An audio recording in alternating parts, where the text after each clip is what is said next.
welcome to Quirky Books with Katie. Today we're going to be talking about Pandemonium by Lauren Oliver, which is the second book in the Delirium trilogy, which is one of my all-time favorite series. So, for those of you that don't know, Delirium, I'll give a quick recap first, is the story of a girl named Lena who lives in a dystopian society where love is considered a disease, and when you're 18, you receive a cure. Now, the rest of this video is going to contain some spoilers from Delirium, so if you have not read it, go read it, and then come back, and then read Pandemonium, and then we can finally discuss it. So, a basic summary of what happens in Pandemonium is Lena is finally over the fence, but Alex is not with her, and she has to learn how to cope with this. She meets up with a group of different invalids, and they become friends, and Lena has to learn how to move on with her life. And the group of people that she is with is currently in the resistance, and they're at a bunch of different rallies and trying to protest the cure. So this book takes place in kind of two alternating chapters / points of view, the then and the now. Then is when Lena first comes over the fence without Alex, and she is on her own for weeks, and she finally meets up with a group of invalids, Raven, Tack, Blue, Sarah, Hunter, and Bram. And she fits in with them, and she learns that to be with them, she has to do work, and they're in a camp, I think in like Rochester.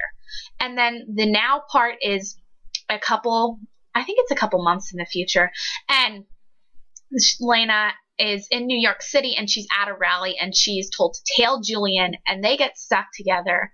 And Julian is the son of the mayor of New York, and he's supposed to be cured. So that is the basic summary of what happens. Now we are going to discuss characters.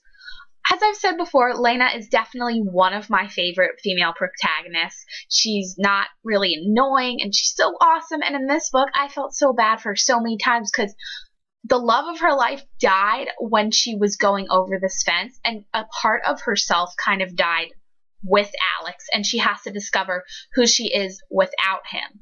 And she kind of, as far as too with Julian, she kind of has to play the role of showing him kind of what Alex showed her, like what it's like to love, and that it's not bad, and that invalids aren't these awful people that everyone thinks they are.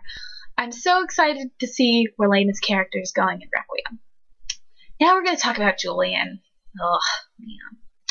Not the Julian fan. I'm sorry if you like him, but I just didn't like him that much. I mean, he's an interesting character, and he did add a lot to the book, but I felt like at so many different times he was just kind of helpless. Like, he didn't know what he was doing, and he was stuck. And I guess you could say Lena was like that in Delirium, but Lena's just kind of has to show him what to do, and he's just, I don't know, I found him a little creepy, especially that one part where in the cell together and he watches her sleep.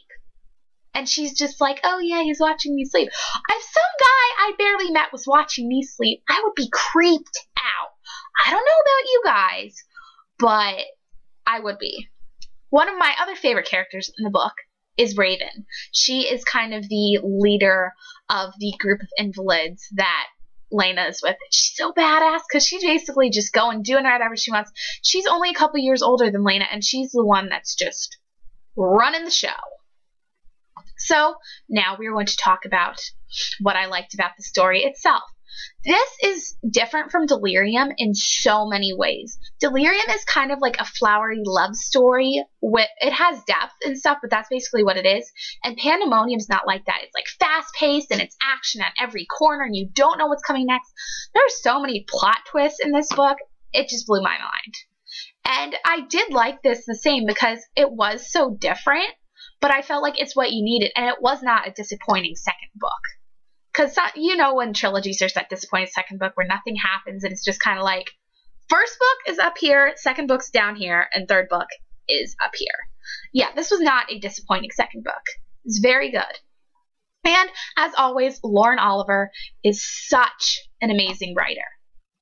I am just in awe of how she writes. It literally feels like you're right there. You're with Lena when she's feeling heartbroken and feeling like she doesn't want to go on when Alex dies. You're there when she realizes that she might love Julian. So now we are going to get to the spoiler part of the review where I talk about some of the mind-blowing plot twists. So if you have not read it, go read it. So in this book, we see Lena's mom. It's for a brief point in time, but they're in the tunnels and she helps her out, and it's her mom. Like, Lena thought her mom was dead in the first book, and it's only for a few seconds. I hope she's in Requiem, because then you want to see, like, what happens. Like, Lena is so mad at her for leaving her when she was younger. And then the biggest plot twist of all, the last page. Let me flip to it and say exactly what it is, because I do not want to spoil it. But Lena's saying to Julian, she's like, you and me forever, you know, we're going to go run off into the sunset and be in love. And then she hears a voice. Behind us, the door creaks open, and I turn around, expecting Raven, just as a voice cuts through the air. Don't believe her. The whole world closes around me like an eyelid. For a moment, everything goes dark. I am falling. My ears are full of rushing. I have been sucked into a tunnel, a place of pressure and chaos. My head is about to explode. And then the rest of the page, she realizes Alex is there. Like, oh my God, can Lauren Oliver do a cliffhanger ending? Alex is not dead. I know a bunch of people that I talked to are like, I knew Alex wasn't dead. Well, I didn't. This was like mind-blowing to me that he's not dead. Like, he's there. And I want to hear what you guys think of what's going to happen in Requiem. Like, I have no idea. Like, what's he going to do? Does he, like, have the cure or something? Like, why is he mad at her? Because, I mean, she thought he was dead. I mean, I understand her wanting to move on. I don't know what's going to happen next, and I'm so excited because I'm going to read Requiem in, like, tomorrow or in a couple hours, depending on what I feel like. I'm so excited. The only thing that I did not like about this book was Lena and Julian's relationship. I feel like Lena had to basically just show Julian everything. He's kind of annoying. No offense, you Julian lovers. But I want to hear your thoughts in the comments below. Who do you think Lena's going to end up with? Is it going to be Alex or Julian? At this point, I don't really know. I'm Team Alex. All the way, though. And if I had to give this book a rating, 5 out of 5 stars. Delirium is one of my favorite series. A must read. So thank you for watching, and be sure to subscribe to my channel. I'll see you later, guys.